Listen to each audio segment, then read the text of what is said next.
Bismillahirrahmanirrahim. Madam President, I'm here today for the third time in 3 months, joining the Council debate on Palestine to reaffirm Indonesia's unwavering commitment to stand with Palestine, to declare that Indonesia will not rest until we see justice and dignity restored for the Palestinian people. I'm also here to remind Council members that you have a great mandate to maintain international peace and security, not to tolerate wars, and especially not genocide. Madam President, the UN Charter is clear. The Security Council resolutions are binding and must be enforced. My question today, how many resolutions been adopted on Palestine? How many are enforced? Where must Palestine go when for decades the Council fails to act on its own resolution while Israel kills Palestinians with impunity? Once again, I urge Council members to stop the everyday horrors faced by the Palestinians in Gaza and the West Bank.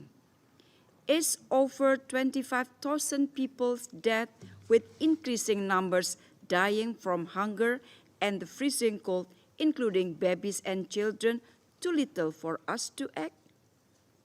We all have the responsibility to uphold the international humanitarian law without exception to the situation in Gaza. Madam President, on 18 January, Prime Minister Netanyahu openly declared he would not allow a Palestinian state to exist. Indonesia strongly rejects this statement. This statement is unacceptable. This confirms Israel's ultimate goal to wipe Palestine from the world map. Will this Council remain silent in the face of such intention?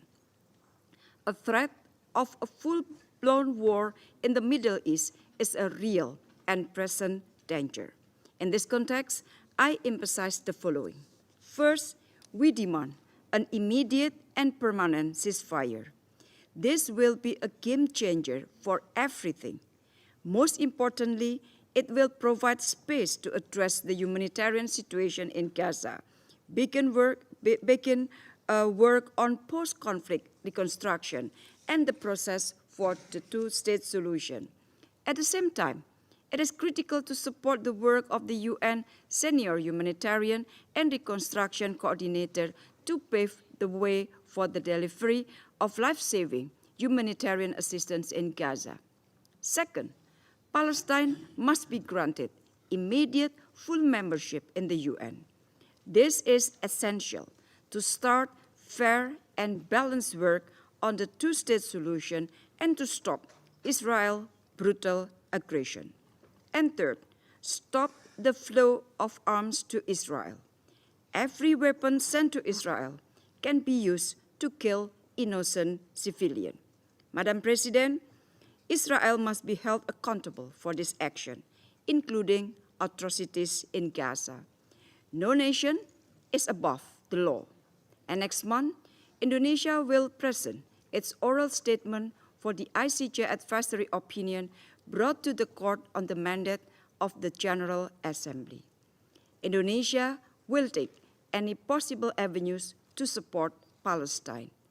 Thank you, Madam President.